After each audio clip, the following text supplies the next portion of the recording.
வணக்கம் மாணவர்களே. இன்றைய நன்னெறி பாடம் உங்கள் பயிற்சி புத்தகத்தில் பக்கம் 25. பார்த்தீங்கன்னா, உயர்வெண்ண நடவடிக்கையால் ஏற்படும் நன்மைகளை தெரிவு செய்து இணைத்திடுக.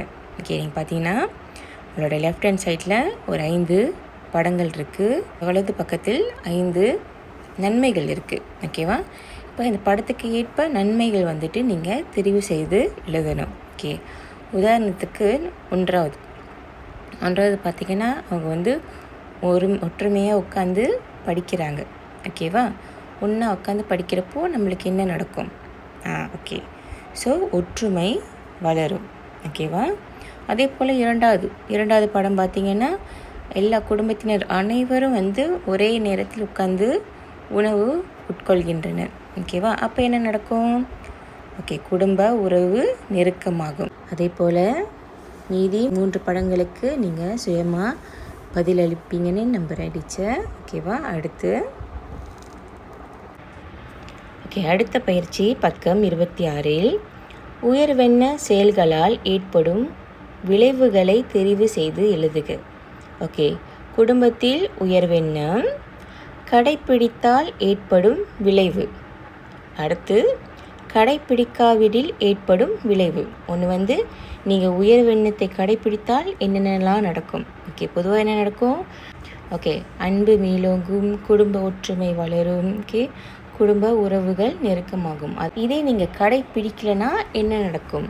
இங்கே பார்த்தீங்கன்னா ஒரு சில விடைகள் இருக்குது. ஓகேவா? உறவு பாதிக்கும்.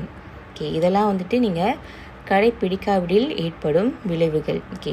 டீச்சர் இது உங்களுக்காக வாசித்து காட்டுறேன். ஸோ உங்களால் விடைகளை எழுதுறதுக்கு சுலபமாக இருக்கும். ஓகேவா? இது ஒன்று உறவு பாதிக்கும். அடுத்து பார்த்திங்கன்னா, நல்லிணக்கம் குறையும். நல்லிணக்கம்னா குடும்ப சூழலில் உள்ள அமைதி. ஓகேவா? குடும்ப சூழல், அதாவது ரொம்ப சண்டை சச்சரவுகள் அந்தமாரி அதிகமாக ஏற்படும். ஸோ நல்லிணக்கம் குறையும்னா என்ன சொல்ல வராங்கன்னா, உங்களுடைய குடும்ப சூழல் அல்லது குடும்பத்தில் இருக்கிற அந்த சந்தோஷம் எல்லாம் அமைதியான சூழல் குறையும். அடுத்து மகிழ்ச்சி குறையும். அப்புறம் மற்றவர் பழக விரும்புவர். அடுத்து பார்த்தீங்கன்னா துன்பம் ஏற்படும்,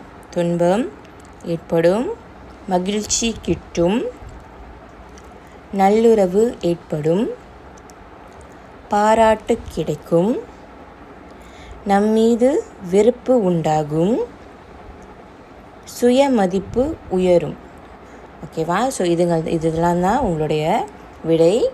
இந்த விடையை தேர்ந்தெடுத்து நீங்கள் கொடுக்கப்பட்ட அந்த பெட்டியில் நிரப்பணும். ஓகேவா? ஸோ யாருக்காச்சும் ஏதாச்சும் புரியலன்னா டீச்சர்கிட்ட தாராளமாக கேட்கலாம். நன்றி.